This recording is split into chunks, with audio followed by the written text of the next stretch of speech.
Teks tanggapan adalah teks yang berupa tanggapan dalam bentuk pujian atau dukungan, hingga kritik dan penolakan terhadap suatu karya, hal atau peristiwa yang diberikan oleh penanggapnya sebagai bentuk apresiasi atau saran yang dapat membangun.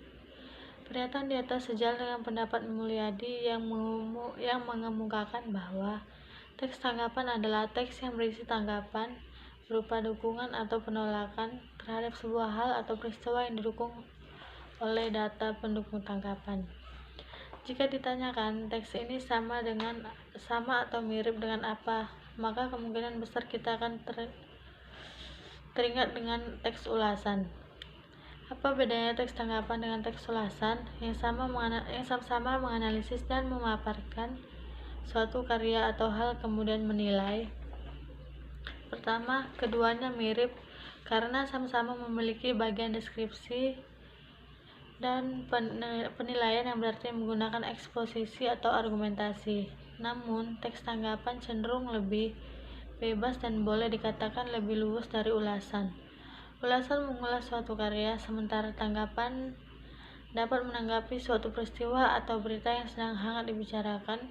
Kemudian, teks ini juga tidak harus menilai, bisa jadi teks tanggapan hanya memuji atau mengkritik saja. Struktur teks tanggapan. Menurut tim Kemdikbud, struktur teks tanggapan terdiri dari beberapa bagian pembentuknya sebagai berikut ini. Yang pertama ada konteks. Konteks meliputi apa yang sedang ditanggapi, di mana dan kapan peristiwa atau hal itu terjadi, jenis peristiwa atau hal apa, sosial, teknologi, atau seni. Yang kedua ada deskripsi, yaitu meliputi apa dan bagaimana peristiwa itu terjadi, atau bagaimana sesuatu dapat terrealisasi atau diciptakan dan dihasilkan. Yang ketiga ada penilaian, yaitu meliputi apa yang kita pikirkan mengenai hal yang diulas ataupun penilaian seperti apa yang kita berikan, apa kelebihan dan kekurangannya. Teks tanggapan juga identik disandingkan dengan kata kritis. Mengapa? Karena pada bagian penilaian kita mampu berpikir kritis. Berpikir kritis mungkin terdengar tajam dalam menanggapi sesuatu. Tidak selalu dan sebenarnya bukan itu esensinya. Struktur teks tanggapan kritis. Mulyadi berpendapat bahwa struktur teks tanggapan kritis itu terdiri dari satu konteks, yaitu berisi persoalan umum dari sebuah masalah.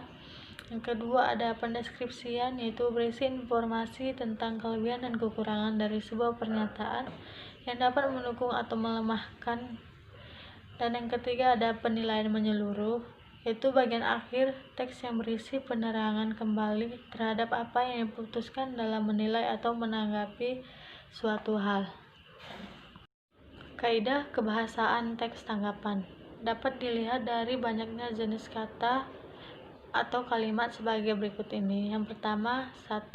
Menggunakan kalimat aktif, yang merupakan kalimat yang subjeknya melakukan suatu perbuatan, ditandai oleh verba atau kata kerja yang berimbuhan men dan ber. Yang kedua, banyak menggunakan kata tugas yang menyatakan hubungan gramatikal yang tidak bisa digabungkan dengan imbuhan afiks dan tidak mengandung makna leksikal. Yang ketiga, menggunakan kalimat deskripsi, yakni kalimat yang menggambarkan sesuatu yang ada dengan pemaparan yang rinci dan jelas.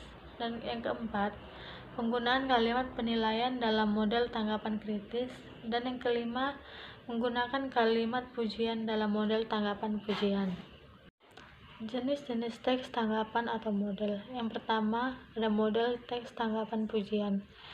Memberikan apresiasi sedalam-dalamnya terhadap suatu karya atau hal yang memang dianggap sangat baik dalam penilaian penanggapnya.